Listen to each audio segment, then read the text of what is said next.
Sir నేను వారు మాట్లాడిన తర్వాత వారు పూర్తిగా మాట్లాడిన తర్వాతనే మాట్లాడదాం అనుకున్నాను. కానీ మధ్యలోనే వారు ఒక వీడియో తీసి చూపించేసి మాట్లాడుతూ ఉంటే తప్పదు ఈ విషయం రాష్ట్రానికి ప్రజలందరికీ తెలియాలని. మురళీధర్ రావు గారు మాట్లాడినటువంటి ఈఎన్సి మాట్లాడినటువంటి మాటల్ని సభలో వీడియో ద్వారా చూపిస్తూ ఉన్నారు.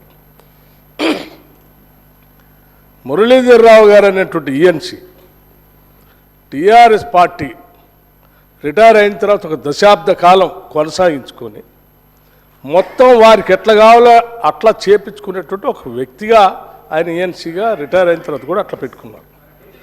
తెలంగాణలో కాంగ్రెస్ పార్టీ అధికారంలోకి వచ్చిన తర్వాత కూడా వారు కాంగ్రెస్ పార్టీ సంబంధించిన ప్రభుత్వ ఆదేశాల కంటే ఎక్కువగా టీఆర్ఎస్ పార్టీ వెనక నుంచి నడిపిస్తూ ఒక కాన్స్పిరసీ చేసి ఆయనతో అటువంటి మాటలు మాట్లాడించి తెలంగాణకి నష్టం జరిగేటట్టు చేసి తెలంగాణ కోసం పోరాటం చేస్తూ నీళ్ల కోసం పోరాటం చేస్తూ కేఆర్ఎంబికి ఎట్టి పరిస్థితుల్లో మా ప్రాజెక్టులు ఒప్పజెప్పని మా ముఖ్యమంత్రి మా నీటిపారుదల శాఖ మంత్రి ఇద్దరు ఒక స్టాండ్ తీసుకొని గట్టిగా రాష్ట్రం కోసం పోరాటం చేస్తూ ఉంటే మీ ఏజెంటు మీ కాన్స్పిరసీతో అది మాట్లాడించి దాన్ని తీసుకొచ్చి మళ్ళీ సభలో చూపించి ఇవన్నీ చేస్తూ ఉన్నారు. మాకు తెలిసిన తర్వాతనే వారిని తట్టా బుట్ట అంతా సరిది ఇంటికి పంపించాం. ఇది నేను తీసుకునే స్టాండ్. ఇంకా చాలామంది ఉన్నారు మీ ఏజెంట్లు. ఆ ఏజెంట్ల సంగతి కూడా ఒకళ్ళ తర్వాత ఒకళ్ళు అన్నీ బయటికి తీసి ఈ రాష్ట్రానికి ఎంత నష్టం చేస్తున్నారో ఆ నష్టాన్ని అంతా కూడా ప్రజలు చెప్పి తీసుకోవాల్సిన చర్యలన్నీ తీసుకుంటాం.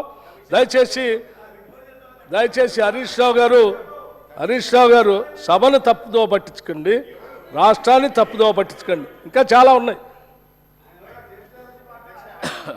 సరే, మొత్తానికి వాళ్ళ తప్పిదనాన్ని ఒక అధికారి మీదకి నెట్టేసి తమను తాము కాపాడుకునే ప్రయత్నం చేస్తూ ఉన్నారు. అయితే అధ్యక్ష ఇక్కడ సింపుల్ బైసాబ్ and it is very simple అధ్యక్ష. ఇది ఎప్పుడు ఏ రోజు మాట్లాడినారు ఈఎన్సీ గారు? 1 ఫిబ్రవరి రోజు మాట్లాడినారు. అన్ని టీవీల్లో వచ్చినాయి, అన్ని పేపర్లలో వచ్చాయి. దాని వెంటనే ఒకవేళ తప్పయి ఉంటే 2వ తారీఖు మినిస్టర్ గారో ఇరిగేషన్ సెక్రటరీ గారో ఈఎన్సీ మాట్లాడిన తప్పు అని ఖండించాలి కదా, ఒక రిజైండర్ రావాలి కదా. రాలేదు. ఇవాళ వాస్తవాలు బయట పెడితే ఒక అధికారి మీదకి నెట్టేసి మీరు తప్పించుకునే ప్రయత్నం చేస్తున్నారు. ఇంకోటి బట్టి గారు, ఇప్పుడు నేను మీ ప్రభుత్వం వచ్చినాక జరిగిన ఫస్ట్ మీటింగ్ మినిట్స్ చూపించినాను, సెకండ్ మినిట్స్ మీరు చూపించాను, మీ రాహుల్ బొజ్జా గారు లెటర్ చూపించాను, వీడియో చూపించాను. అన్నిట్లలో కూడా స్పష్టంగా మీరు అప్పచెప్తామని ఒప్పుకున్నారు. అది కూడా మీరు ఎప్పుడు చేరుకున్నారు? మేము బయటకు వచ్చి పోరాటం చేస్తామని మిమ్మల్ని గట్టిగా ప్రశ్నించిన తర్వాత ఇవాళ అసెంబ్లీలో తీర్మానం పెట్టారు. అయితే అధ్యక్ష, నేను ఒక విషయం రిక్వెస్ట్ చేస్తున్నాను మీతో. మీ తీర్మానానికి మేము సంపూర్ణంగా మద్దతు తెలియజేస్తాం. కానీ మీరు దీనికంటే ముందు జరిగిన 2 మీటింగుల్లో బోర్డుకు అప్పచెప్తామని తొందరపాటున ఒప్పుకున్నాము, తప్పైంది అని క్షమాపణ కోరి అడగండి. Yes, we will support. మీరు క్షమాపణ చెప్తే అది మీ హుందాతనము, మీ గౌరవం. మీరు క్షమాపణ స్పీకర్ గారు, హరీష్ రావు గారు, కేసీఆర్ గారు తెలంగాణ రాష్ట్రం ఇరిగేషన్ డిపార్ట్మెంట్లో లక్షల కోట్లు కాంట్రాక్టర్లు అప్పచెప్పి తెలంగాణలో నీటి కేటాయింపులో అన్యాయం చేసి వారు మాట్లాడడం ఇది చాలా దుర్మార్గంగా ఉంది. అసలు నీటి కేటాయింపులో 299 టీఎంసీలు మీరు ఒప్పుకున్నారా? ఇంకోరు ఒప్పుకున్నారు? కాళేశ్వరంలో 1,00,000 కోట్లు కట్టిన తర్వాత ప్రాజెక్ట్ కూలిపోయింది మీ హయాంలో, ఇంకో హయాంలో. కృష్ణానదిలో జగన్మోహన్ రెడ్డితో ఒప్పందంతో రాయలసీమ లెఫ్ట్ కట్టింది మీ హయాంలో, ఇంకో హయాంలో. కేసీఆర్ గారు క్షమాపణ చెప్పే వరకు టీఆర్ఎస్లో ఎవరు మాట్లాడకూడదని చెప్పిన మనం చేస్తున్నారు. అధ్యక్ష, సరిగా ఉత్తమ్ కుమార్ రెడ్డి గారు క్షమాపణ చెప్పకపోతే అది వారి విజ్ఞత. కానీ ప్రజలకైతే అర్థమైంది ఏంటంటే 2 మీటింగ్స్లో వీళ్ళు ఒప్పుకున్నారు. వీడియో ఫుటేజ్ చూపించిన and minutes of the meeting కూడా చూపించాం. సరే, అయినా ఇక్కడ ఈ దీంట్లో ఈ తీర్మానంలో 2 విషయాలు వారు తొలగించాలని నేను కోరుతా ఉన్నా. అవి తప్ప మాకు మిగతా విషయాల్లో మాకు ఎట్లాంటి అబ్జెక్షన్ లేదు. ఒకటి 299/512 విషయంలో అప్పటి ప్రభుత్వం అన్యాయం చేసిందనేటువంటి విషయాన్ని, అదేవిధంగా కేఆర్ఎంబి విషయం, దాని వివరాలు కూడా నేను ఇప్పుడు one after one I will explain. వారు ఉత్తమ్ గారు చెప్పిన వాటిని అది ఎంతవరకు సత్యదూరమైనటువంటివి ఆ విషయాలన్నీ కూడా డీటెయిల్గా ఎక్స్ప్లెయిన్ చేస్తే అదర్వైజ్ ఈ మొదటి 3 పారాగ్రాఫులు తప్ప లాస్ట్లో ఏదైతే మన రాష్ట్రం డిమాండ్ పెడుతుందో ఈ డిమాండ్కు మా మద్దతు తెలియజేస్తున్నాం అధ్యక్ష. అండ్ ఈ డిమాండ్లు కొత్తవి కూడా ఏం కావు. గతంలో అనేక మార్లు మేము కేంద్ర ప్రభుత్వం ముందు పెట్టినటువంటి డిమాండ్లే. ఇవే డిమాండ్లను తిరిగి ఈరోజు మీరు అసెంబ్లీలో పెట్టారు. గతంలో మేము పెట్టిన డిమాండ్లని తిరిగి మీరు అసెంబ్లీలో పెట్టారు.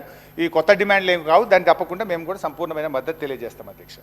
ఇకపోతే అధ్యక్ష ఈరోజు వారు చాలా ఉన్నాయి, ఎందుకు తొందరపడితే ఇంకా చాలా ఉన్నది మీ చరిత్ర అధ్యక్ష. ఇప్పుడు బయటనేమో అసెంబ్లీలో మీరు ఎంతసేపు మాట్లాడినా మైక్ కట్ చేయమంటారు. ఇప్పుడు నేను గంట మాట్లాడలే, గంట సేపట్లో అరగంట మీరే మాట్లాడిండ్రు. బట్టలు తెచ్చుకున్నాం, భోజనం కూడా సర్ది కూడా తెచ్చుకున్నాం. ఓపికతో కూర్చోండి అధ్యక్ష. గౌరవనీయులు ఉత్తమ్ కుమార్ రెడ్డి గారు మాట్లాడుతూ ఈ ప్రభుత్వం 299, 512కు ఒప్పుకొని శాశ్వతంగా అన్యాయం చేసింది అనే పదాన్ని పదే పదే చెప్పే ప్రయత్నం చేశారు. అది కరెక్ట్ కాదు అధ్యక్ష. అధ్యక్ష నేను I will read out the minutes of the meeting అధ్యక్ష. ఇది 18th and 19th June 2015 minutes of the meeting. So అధ్యక్ష ఇందులో followed as the working arrangements for the current year only without prejudice to the rights of the two states about their entitlements which have been to be raised before appropriate forum. The entire arrangements agreed for the current year would be without any prejudice to the stand of both the states before any forum. రేపు tribunal ముందు కానీ మన రాష్ట్రానికి నీటి కేటాయింపుల్లో ఈ తాత్కాలికమైన arrangement ఏ విధమైనటువంటి ఇది స్టాండీ ఉండదు అని కూడా ఆ మినిట్స్లో చాలా స్పష్టంగా చెప్పడం జరిగింది అధ్యక్ష. 50-50 రేషియో గురించి మేము ఎన్ని లెటర్లు రాసినామంటే 27 లెటర్లు రాసినాం. లెటరు, డేటు, ఎవరెవరు రాశారు, ఎప్పుడు రాశారు అనేది కూడా ఇందులో స్పష్టంగా ఉన్నాయి. కావాలంటే వారు పంపిస్తాం. ఏదో మేము అడగనట్టు, మేము అన్యాయం చేసినట్టు వారు సత్యదూరంగా సభను పక్కదో పట్టించే ప్రయత్నం చేసినారు. అది కూడా కరెక్ట్